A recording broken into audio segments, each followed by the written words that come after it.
Hi, welcome back. This is Dr. Hawkins, and we're going to be talking about the neurophysiology of pain. You know, pain is different for different people. So on a scale of 1 to 10 or 0 to 10, where 10 may be the worst pain imaginable, my 5 may be different than your 5. So it's because pain is a very subjective thing, but that the brain determines how we're going to experience it. And how we interpret a situation, how we evaluate a situation is going to determine what our experience of pain is going to be. I'm going to be talking about how that functions in your brain. There is a research program that looked at soldiers injured during combat, and then took a group of citizens who had also had the same injuries, generally gunshot wounds. They compared who was using the pain medications post-operative, after their surgeries. And what they found was that the citizens used 83% more pain meds than did the soldiers.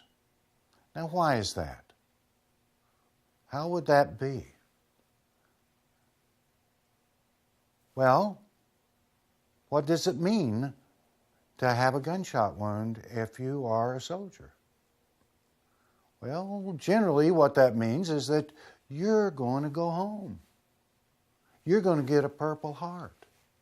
At least you're going to come off of the front line and you're going to get a break. What does it mean if you're a citizen, a civilian, and you got a gunshot wound? Well, it means that you may lose some time at work. It may be that it's an accident, or there's something illegal going on, but it's not generally a good thing. People crowd around a soldier. He's a hero when he comes back with his Purple Heart. The civilian feels as if there's something lost. So it's in the appraisal, the situation. Not only the damage itself, see, it's the same with all of them, but the one that their situation was appraised to be not so good needed more pain meds because they had more pain. Now, pain is in your head, but it's not in your imagination. And I'm going to go through the neurological basis of pain and to show you how at 3 different levels of your neurological system that you can affect your pain experience. And in fact, our whole manual, that all the lessons that we're going to be presenting will affect each one of those levels. You may notice the picture of the brain here. There's 3 areas that are noted that we're going to talk about today. And the first one is called the substantia gallinosa. The second one is reticular formation, and then the higher one is the thalamus. That's not important for you to know and remember each one of these. I want you to know how they function and get a sense of how that's going to manage your pain and how does that affect pain. Now, if you notice on the chart that an injury is carried to the spinal cord by those A and C fibers. Now, A and C fibers really stand for adult fibers and children fibers. That's really not what the scientists call them. I call them that because it's easier to remember. And the A fibers, are adult fibers, are big and they're slow. They're hard to get excited. The C fibers are quicker. They're smaller. And when they carry a pain signal, they're going to carry it much faster than the A fiber. They're going to beat the A fiber into the spinal cord as they carry it from the injury, site of injury, into the spinal cord. Now, before I go on, I want to explain that on the chart that pain signal, it's not pain yet, it's just a pain signal, is going to go all the way up through the thalamus. It's going to come all the way back down and back out to the site of injury before it's experienced as pain. It is in that loop and what we do with that loop that determines how much pain we're going to have. Now, when the A fiber and the C fibers both finally get into the spinal cord, and this is a cross-section of a spinal cord. So when it gets into the spinal cord, as you see here, the A fibers act like other adults. They kind of calm the children down. Where the kids may beat them there, once the adults get involved, the noise calms down. That's why when you bump your head, what do? Or you hit yourself, what's the first thing you do? You rub it. And it helps. Well, what are you doing? Well, you're waking up the A fibers. And you're getting them active so that they get into that spinal cord in the substantia gallinosa. And when they do, they shut that system down. So you may step on a nail and have a pain of between 0 and 10. You may have a pain of an 8. But time it gets into the spinal cord and starts up, it may turn into a 6. So let's say that it is turned into a 6. And now that pain signal is moving on up. And it gets into an area called reticular formation. Now the reticular formation is a part of the brain that manages temperature, but it also manages awareness. I look at it as kind of a sieve, like you would do with flour, put flour in there, or sugar, a sieve. And so where the bigger the grade, the more goes through. And when you're regulating your attention and you've got more attention on other things, you're closing that down so that less gets through. And when less gets through, it's less pain. That's why when you're out and you cut yourself, you don't notice the pain until you see it, because your awareness had shut that down and nothing was getting through. That's why the story of the soldier I told in the last session was that he carried his buddy in and he was in worse shape. He didn't feel any pain. It's because his attention was on survival and getting that friend in. You've had those experiences in other ways. You've been aware that, that you feel better, that you don't notice the pain when you're watching a really good movie. And yet, if you're in a boring, upset place, you might feel more uncomfortable. If you're sitting in a boring lecture, and I hope this is not one of them, but you're aware of that your seat might be a little hard. Or you begin to notice other things where when you're constantly watching and all your attention is focused, you're not as aware of your pain and other discomforts. Your body has its own natural way of anesthesia, and it cuts those things out.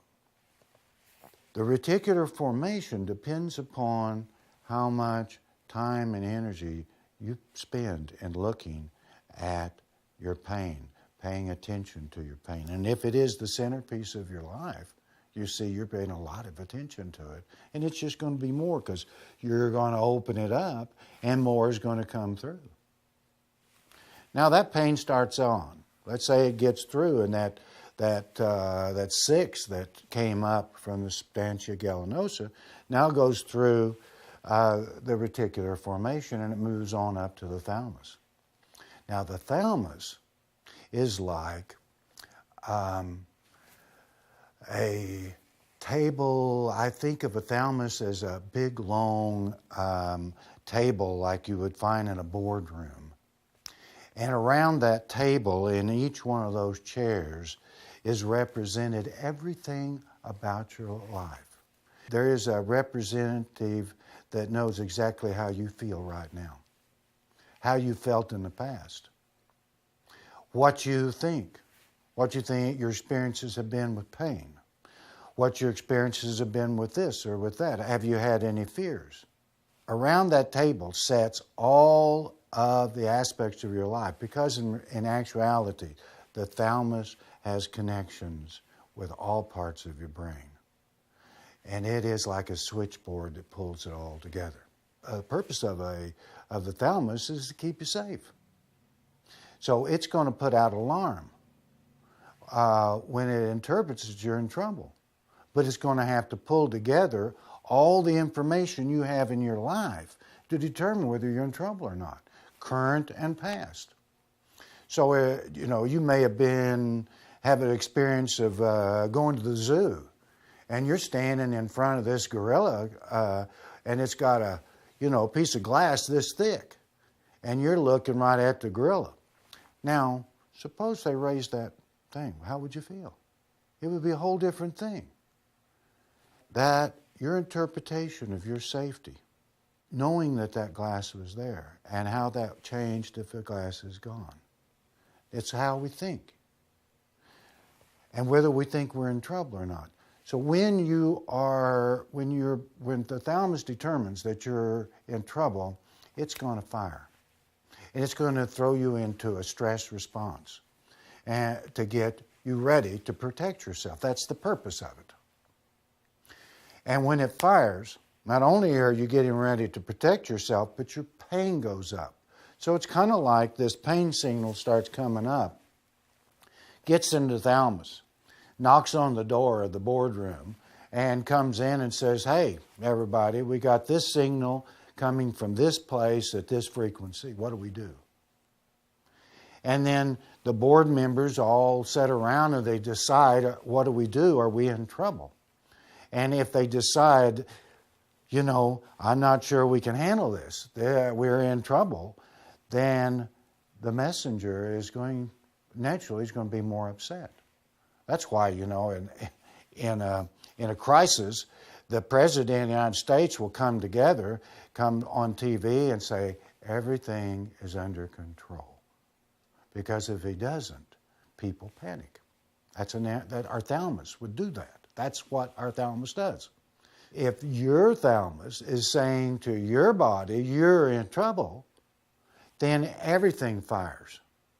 And when everything fires like that, your pain is going to be more. So that 6 that gets up to the boardroom is going to turn into a 7 or an 8 when it starts back down. Or it could turn into a 5 or a 4. If the board members say, look, we've seen this before, and we kind of know what to do. It's not going to be great, but we know what to do, and we can handle it. It's a whole different story then. So now, let's say that pain, they know how to handle it. It starts down. It has to go back down through the reticular formation and then the substantia gallinosa. Now it goes back out to the T cells. Now there's millions and millions and millions of T cells. And a T cell is kind of like it acts kind of like a thermostat. But it's kind of like a bowl that gets filled up. And let's say this 4 is coming back down and it dumps in. And then another 4 comes in and dumps in. And that starts filling it up. And when it fills up to a certain point, it fires, like a thermostat. It'll fire. And when it fires, you got pain. And the more it fires, the more pain you got. So you see, if you can turn that 8 that you've stepped on this nail, if you can turn that 8 through the things we were talking about into a 4, you're going to fill that up slower. Because a 4 is going to fill it up a whole lot less than an 8 will. Think about it. A quart will fill it up less than a gallon poured in it. So if you got an 8 coming down and dumps in there, that's going to fill that up a lot faster than if you got a 4 that finally gets back out there. And when it fills up and when it fires, you've got pain. And you don't have pain till then. So at each one of these levels, you can affect your pain. At the first level, the substantia gallinosa, you got to wake those A fibers up. How you do that? Well, how you do it is to stay active. And active is doing about your regular chores. That doesn't mean you got to go jogging. It means that you go about your regular chores, your activities within your limits, and stay active. Now, what happens is, if you overdo, you see, and you're down for 2 days, and on that 3rd day, you're going to get up, but your A fibers are not. They're going to be asleep because they're hard to get up. So you're going to find yourself getting in more pain. But if you stay active, you keep these A fibers going. If you do your exercises that your physical therapist has given you, it's going to keep those A fibers going. Now let's get on up to the reticular formation. Now that handles the awareness. So, if you're paying all of attention to yourself and your whole day is where you're hurting, how much you're hurting, you're giving that all this attention and you're opening, remember the sieve? You're opening that canal up and letting more and more of those pain signals to get through. And the more it gets through, the bigger the pot that fills up, pours in to your T cells at the end. At the thalamus level, it's what you say to yourself. That's why we're saying we teach you how to tell your brain the truth. I mean, if you're in trouble, then you need to tell your brain you're in trouble. But you don't need to tell your brain you're in trouble if you're not. You need to tell your brain the truth. And the truth is that 99 and 9/10% of the time, we're doing okay. But we tell ourselves we're not. And we trigger this stress in our head and our pain goes up. The thalamus also begins to hold how we feel and use that. So if you're in a depressed mood, everything is cloudy. So working on your depression, which we're going to talk about in other sessions. If you're angry, your pain's going to go up because that's an alert. Something's happened to you. Something is coming at you. Something's affecting you. So your mood is going to affect your pain level, and that's the level. The thalamus is the level where that comes about. So telling your brain the truth is very important in the neurophysiology of pain. Like the switch, electrical switch in your house, again, it has to go, the electricity has to go make a complete circle. And that's important to know. Just because you stick yourself with a pin, that initial stick is not where the pain is. The pain is how after it goes through the whole system again.